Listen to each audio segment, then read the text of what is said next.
આસ્તિક અને નાસ્તિક. નાસ્તિક હોવું એ કોઈ ગુનો નથી, કોઈ પાપ નથી. પરમાત્મા માટે બંને સરખા. આસ્તિક જ્યાં ભૂલ કરશે તેને પણ સજા મળશે, અને નાસ્તિક ભૂલ કરશે તેને સજા મળશે.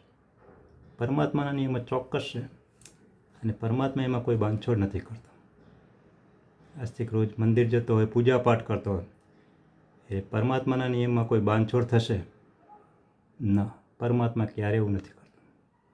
એના માટે બંને બરાબર સરખા છે.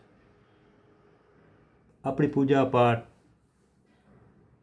દીવાબત્તી, મંદિર જવું, પરમાત્માને એના સાથે કોઈ લેવા દેવા નથી. પરમાત્માને ફક્ત કર્મોથી લેવા દેવા છે. આસ્તિક પણ ખરાબ કર્મ કરશે તો એની સજા એને ભોગવવી જ પડશે, છૂટકો જ નથી. અને નાસ્તિક જો સારા કર્મો કરશે, ભલે ભગવાનમાં નથી માનતો, પૂજા પાઠ નથી કરતો, પણ જો સારા કર્મો કરશે તો એનું ફળ પરમાત્માને ચોક્કસ આપે છે.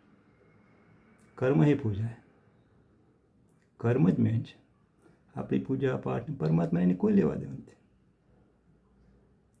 આપણે પરમાત્માના રોજ ગુણગાન ગાતા હોય, પરમાત્માને કોઈ લેવા દેવા નથી.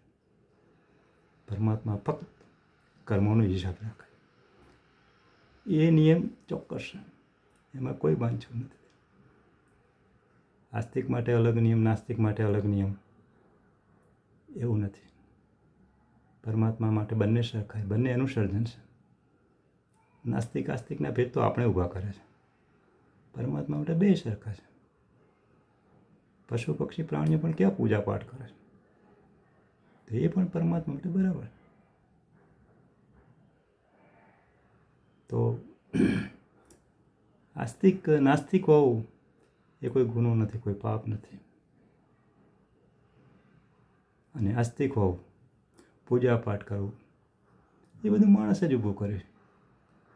પરમાત્મા કોઈ દિવસ કહેવા નથી આવ્યો કે મારા મોટા મોટા મંદિરો બનાવજો, મારી પૂજા કરજો, હું ખુશ થઈ જઈશ. એ બધું માણસે બનાવ્યું.